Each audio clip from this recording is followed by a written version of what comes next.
Hello welcome to my channel. ಎಲ್ರಿಗೂ ನಮಸ್ಕಾರ.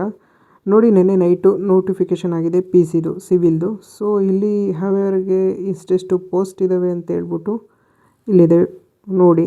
And total 3,395 post ಇದ್ದಾವೆ. ಆ್ಯಂಡ್ ನಿಮಗೆ ಸ್ಯಾಲ್ರಿ ಬಂದು 37,000ದಿಂದ 76,100ವರೆಗೂ ಇರುತ್ತೆ. ಆಯಿತಾ? ಇದು ಟೋಟಲ್ಲು ಯಾವ್ಯಾವ ಕ್ಯಾಟಗರಿಗೆ ಅಂದರೆ ನಿಮ್ಮ ಪುರುಷರಿಗೆಷ್ಟು, ಮಹಿಳೆಯರಿಗೆಷ್ಟು, ಸೇವಾನಿವೃತ್ತರಿಗೆಷ್ಟು, ಆಮೇಲೆ ತೃತೀಯ ಲಿಂಗ ಅವರಿಗೆಷ್ಟು ಅಂತ ಪೋಸ್ಟು ಡಿವೈಡ್ ಆಗಿದೆ. ನೋಡ್ಕೊಂಡು ಅಪ್ಲೈ ಮಾಡಿ. ಮತ್ತು ವಿದ್ಯಾರ್ಹತೆ ಏನು ಅಂದರೆ ಸೆಕೆಂಡ್ PUC ಆಗಿರಬೇಕು. ಆಯಿತಾ? ನೆಕ್ಸ್ಟು ನಿಮಗೆ ವಯೋಮಿತಿ ಕೊಟ್ಟಿದ್ದಾರೆ. 5 ವರ್ಷ ಸಡಿಲಿಕೆ ಕೊಟ್ಟಿದ್ದಾರೆ. ನೋಡಿ ಇಲ್ಲಿದೆ.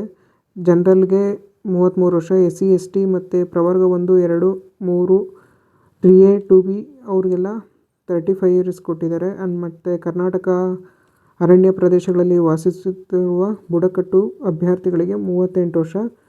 ಆಯಿತಾ? ಮತ್ತು ಸೇವಾನಿರತ ಪುರುಷ ಮತ್ತು ಮಹಿಳೆ ಅಭ್ಯರ್ಥಿಗಳಿಗೆ ಅವ್ರಿಗೂ ಜನರಲಲ್ಲಿ 38 ವರ್ಷ ಕೊಟ್ಟಿದ್ದಾರೆ. ಮತ್ತು SC ST ಪ್ರವರ್ಗ 1, 2, 3, 3A 2Bಗೆ 40 ಇಯರ್ಸ್ ಕೊಟ್ಟಿದ್ದಾರೆ. ಇದಿಷ್ಟು ವಯೋಮಿತಿ ಸಡಿಲಿಕೆ ಆಯಿತು. ನೆಕ್ಸ್ಟು ನೀವು ಯಾವ ರೀತಿ ಅಪ್ಲಿಕೇಶನ್ ಸಲ್ಲಿಸಬೇಕು ಅಂದರೆ KEA ವೆಬ್ಸೈಟ್ಗೆ ಹೋಗಿ, ಅಫಿಷಿಯಲ್ ವೆಬ್ಸೈಟ್ಗೆ ಹೋಗಿ, ಅಲ್ಲೋಗಿ PCದು ಅಪ್ಲಿಕೇಶನ್ ಹಾಕಿ.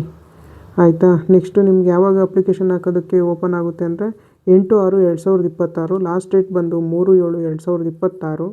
ಆ್ಯಂಡ್ ನಿಮಗೆ ಪೇಮೆಂಟ್ ಮಾಡೋದಕ್ಕೆ ಲಾಸ್ಟ್ ಡೇಟ್ ಬಂದು 4/7/2026. ಆಯಿತಾ?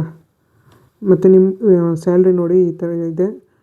ಕಾಯಂ ಪೂರ್ವ ಅವಧಿ ನೇರ ನೇಮಕಾತಿ ಮೂಲಕ ಆಯ್ಕೆಗೊಂಡ ಅಭ್ಯರ್ಥಿಗಳು 2 ವರ್ಷ 6 ತಿಂಗಳು ಪೂರ್ವ ಕಾಯಂ ಅವಧಿಯಲ್ಲಿರ್ತಾರೆ. ಮತ್ತು ನಿಮ್ಮದು ಏನು ಟ್ರೈನಿಂಗ್ ಪೀರಿಯಡ್ ಇರುತ್ತೆ, ಇದನ್ನು ಒಂದ್ಸಲಿ ನೋಡಿ ಓದ್ಬಿಟ್ಟು ನೀವು ಅಪ್ಲೈ ಮಾಡಿ. ಮತ್ತು ನಿಮಗೆ ಎಕ್ಸಾಮ್ ಫೀಸ್ ಬಂದ್ಬಿಟ್ಟು ಜನರಲ್ 2A 2B 3A 3Bಗೆ 750 ಇದೆ. ಮತ್ತು SC ST ಪ್ರವರ್ಗ 1 ಮಾಜಿ ಸೈನಿಕ ಮತ್ತು ಟ್ರಾನ್ಸ್ಜೆಂಡರ್ಗೆ 500 ರೂಪೀಸ್ ಇದೆ. ಯಪ್ಪ ದೇವ್ರೆ, ಏನು ಇಷ್ಟೊಂದು ಕೊಟ್ಬಿಟ್ರೆ ಫೀಸು. ಮೇ ಬಿ KEAಗೆ ಇದೆಲ್ಲ ಚಿಕ್ಕ ಅಮೌಂಟ್ ಅನಿಸುತ್ತೆ, ಅದಕ್ಕೆ ಎಷ್ಟೊಂದು ಕೊಡ್ತಾರೆ. ಕಟ್ಟೋರಿಗೆ ಹೆಂಗಾಗಿರುತ್ತೆ, ಅವ್ರಿಗೆ ಹೆಂಗೆ ಗೊತ್ತಾಗಬೇಕು. ಇಷ್ಟೊಂದು ಇಟ್ಟರೆ ಸ್ಟೂಡೆಂಟ್ಸ್ ಎಲ್ಲ ನಾವೆಲ್ಲ ಹೆಂಗೆ ಕಟ್ಟಬೇಕು ಅನ್ನೋದು ಅವ್ರಿಗೆ ಹೆಂಗೆ ಗೊತ್ತು. ಮತ್ತು ನಮಗೆ ಎಕ್ಸಾಮ್ ಯಾವ ರೀತಿ ಮಾಡ್ತಾರೆ ಅಂತ ಹೇಳ್ಬಿಟ್ಟು OMR ಮಾಮೂಲಿ FD ST ಎಲ್ಲ ಯಾವ ರೀತಿ ಅಟೆಂಡ್ ಮಾಡ್ತೀವಲ್ಲ ನಾವು, OMR ಇರುತ್ತೆ. OMR ಶೀಟಲ್ಲಿ ನಾವು ಎಕ್ಸಾಮ್ನ ಅಟೆಂಡ್ ಮಾಡಬೇಕು. ನೆಕ್ಸ್ಟು ಪ್ರಶ್ನೆ ಪತ್ರಿಕೆ ಮತ್ತು ಪಠ್ಯಕ್ರಮ ಕೊಟ್ಟಿದ್ದಾರೆ. ಸಿಲೆಬಸ್ಸು ಇದೇ ಸಿಲೆಬಸ್ ಪ್ರಕಾರ ನೀವು ಓದ್ತೀನಿ ಅಂದರೆ ಇನ್ನೂ ಎಕ್ಸ್ಟ್ರಾ ಓದಬೇಕು. ಇಲ್ಲಿರೋಷ್ಟು ಆಗಲ್ಲ.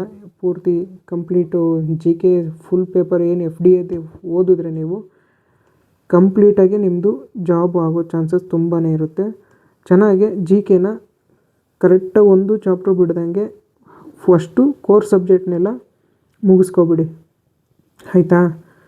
ಕೋರ್ ಸಬ್ಜೆಕ್ಟ್ನ ಮುಗಿಸ್ಕೊಂಡು ಚೆನ್ನಾಗೆ ಆಮೇಲೆ ಮೆಂಟಲ್ ಅಬಿಲಿಟಿ ವರ್ಕ್ ಮಾಡಿ. ಕರೆಂಟ್ ಅಫೇರ್ಸ್ ಅಂತ ಓದೋಕ್ಕೆ ಹೋಗ್ಬೇಡ್ರಿ.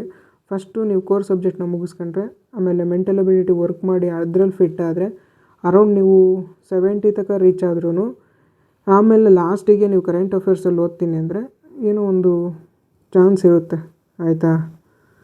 ಮತ್ತು ನೋಡಿ, ಕಡ್ಡಾಯ ಕನ್ನಡ ಇಟ್ಟಿದ್ದಾರೆ.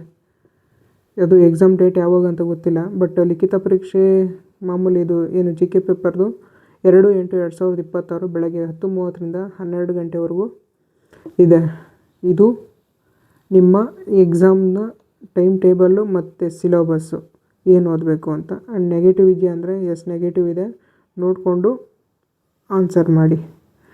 ನೋಡಿ 1:5 ಅಂತೆ ಮತ್ತು ನಿಮ್ಮನ್ನು ಕರೆಯೋದು. ಇಲ್ಲಿ ಏನು ನಿಮಗೆ ಕಟ್ ಆಫ್ ಎಷ್ಟಕ್ಕೆ ನಿಂತಿರುತ್ತೆ ಅಂತ ನೋಡಿಬಿಟ್ಟು 1:5 ಅಂತೆ ಕರೀತಾರೆ ಫಿಸಿಕಲ್ಗೆ.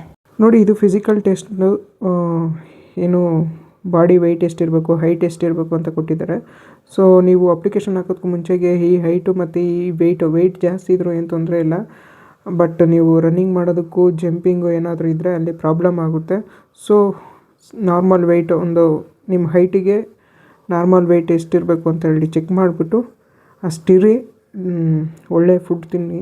ಆಯಿತಾ? ಫಿಸಿಕಲ್ ಪ್ರಾಕ್ಟೀಸ್ ಮಾಡಿ, ಜೊತೆ ಎಕ್ಸಾಮ್ನು ಚೆನ್ನಾಗಿ ಅಟೆಂಡ್ ಮಾಡಿ. ಇದ್ರ ಮೇಲೆ ಏನಾದರೂ ನಿಮಗೆ ಡೌಟ್ಸ್ ಇದ್ದರೆ ಅಥವಾ ಏನಾದರೂ ಓದೋದ್ರ ಬಗ್ಗೆ ಏನಾದರೂ ಬೇಕು ಅಂದರೆ ಕಮೆಂಟ್ ಮಾಡಿ. ಟ್ರೈ ಮಾಡ್ತೀನಿ ನಾನು ನಿಮಗೆ ಇನ್ಫಾರ್ಮೇಷನ್ ಕೊಡೋದಕ್ಕೆ, ಆಯಿತಾ. ಆ್ಯಂಡ್ ಚಾನಲ್ನ ಸಬ್ಸ್ಕ್ರೈಬ್ ಮಾಡಿ ಶೇರ್ ಮಾಡಿ ನಿಮ್ಮ ಫ್ರೆಂಡ್ಸ್ಗಳಿಗೂ. Thank you for watching. Bye.